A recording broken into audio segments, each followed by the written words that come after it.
நடனமாடும் பேனாக்கள். ஹாய் குட்டீஸ், பேனா டான்ஸ் ஆடி பார்த்திருக்கீங்களா? இப்போ நம்ம அதைத்தான் பார்க்க போறோம். இது செய்யறதுக்கு நமக்கு காலியான 2 ஸ்கெட்ச் பேனாக்களும் ஒரு ரப்பர் பேண்டும் தேவை. 2 ஸ்கெட்ச் பேனாவை எடுத்து அதை ஒரு ரப்பர் பேண்டால 2 தடவை சுத்திக்கணும்.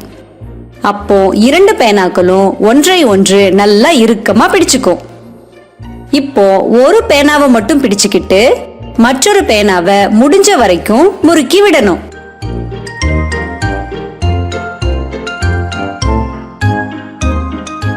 முறுக்கி முடிச்ச உடனே பேனாவை ஒரு மேஜை மேல வச்சோம்னா 2 பேனாக்களுமே துள்ளி குதிச்சு நடனமாடுவதை போல இருக்கும்.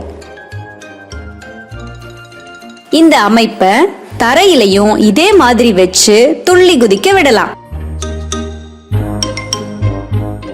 அடுத்து நீங்க ஸ்கெட்ச் பேனாவுக்கு பதிலா ரீஃபில் பேனாவையும் பயன்படுத்தலாம். அதே போல பென்சில்களையும் பயன்படுத்தலாம். இங்க ரீஃபில் பேனாக்களை ரப்பர் பேண்டை கொண்டு முறுக்கிட்டு அதை தரையில வைக்கிறப்போ அது நடனமாடும். அப்புறம் பார்க்கிறதுக்கு சண்டை போடுறது மாதிரியும் தெரியும். இது எதனாலன்னு பார்க்கலாம். 2 சமமான எதிரெதிர் திசையில் செயல்படக்கூடிய விசைகள் ஒரு பொருளின் மீது செயல்படும் போது அங்கு ஒரு இரட்டை உருவாகும். இந்த இரட்டையை நாம் மீட்சி இரட்டை என்று கூறுவோம்.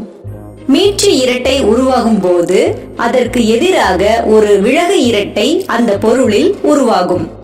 இந்த விலகு இரட்டை அந்த பொருளை பழைய நிலைக்கு கொண்டு வருவதற்கு முயற்சி செய்யும்.